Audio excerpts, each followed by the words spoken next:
Hola, ¿qué tal? Soy Mildred Hernández. En este video vamos a ver el DFS. DFS es un algoritmo para búsqueda en grafos. Ok, vamos a ver cómo funciona.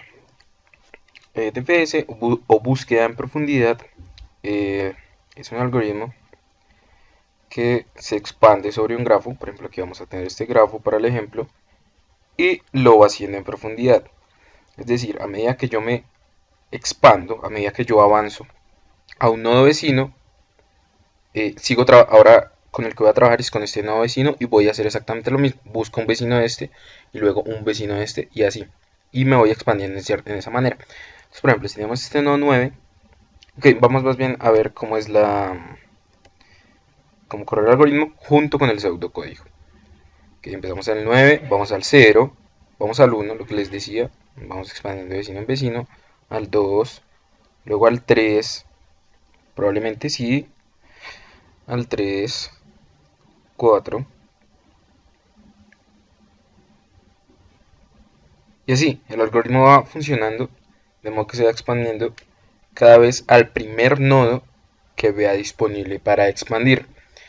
Entonces, por ejemplo, aquí vemos que el 7 acabo de revisar si podía expandir al 5. Obviamente no tiene sentido expandirse al 5 porque previamente pasamos por ahí. Entonces, es necesario en estos casos, en este caso de las búsquedas DFS o BFS que veremos después, eh, realizar una verificación si los nodos a los que yo quiero ir ya han sido visitados.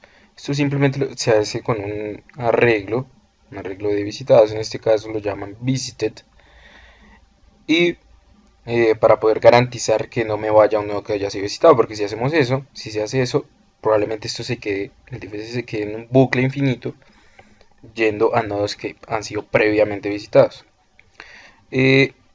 Ok, el DFS, como vemos acá, bueno, y el BFS, estos algoritmos de búsqueda generan un árbol de expansión desde el nodo en que se empieza el algoritmo. Entonces, por ejemplo, aquí el algoritmo lo empezamos desde 9 y el nodo y el árbol de expansión es este de las aristas rojas, que fue por donde fue pasando. En este caso, este árbol no tiene mucha complejidad, es simplemente una cadena, pero bueno, cumple con las propiedades de árbol, de que es un árbol. Ahora, vamos a analizar el pseudocódigo y es DFS, la función DFS recibe un nodo U, ¿sí? Entonces inicialmente la llamada en este caso, con este ejemplo, sería DFS de 9 porque empezamos desde el 9. Y por cada uno de los vecinos V del nodo U, vamos a verificar si el nodo no ha sido visitado, ¿sí? Para poder expandirnos. Y simplemente llamamos de nuevo la función DFS, ¿sí? Entonces empezamos en 9, verificamos que 0 no estuviese visitado y como no está visitado, vamos a 0 y empezamos una nueva función, ¿sí? Empezamos una nueva recursión empezando desde 0, una nueva búsqueda desde 0. Obviamente luego tenemos que marcar 9 como visitado para, para garantizar que no nos quedamos en un ciclo. Ahora vamos a ver cómo sería el código, por ejemplo, aquí en C++. Entonces vamos a... Aquí es necesario tener claro la representación de grafos. En este caso vamos a utilizar listas de adyacencia. Entonces, vamos a utilizar listas. En este caso podemos utilizar vector, C++, entonces vector de vector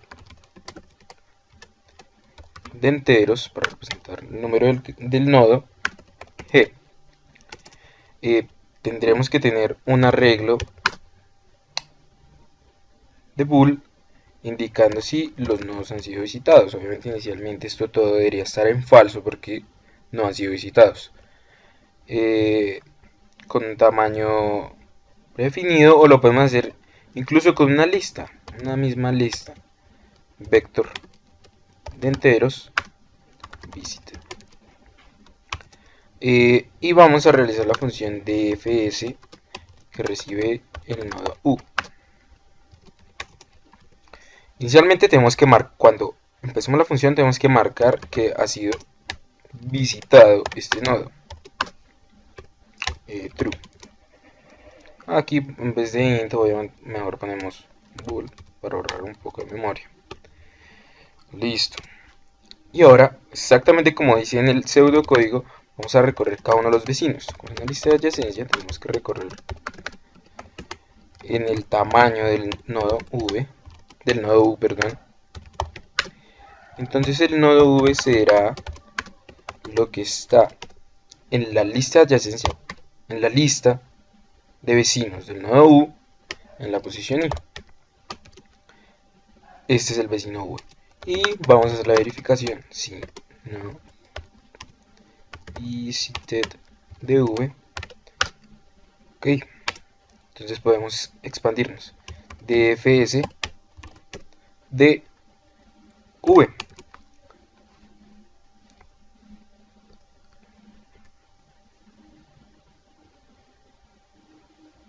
Listo. Aquí no estamos ejecutando nada, pero ya está la función que nos realiza una búsqueda en profundidad sobre un grafo, en este caso representado mediante listas de adyacencias, entonces este es el algoritmo de BFS y listo. Eso es todo.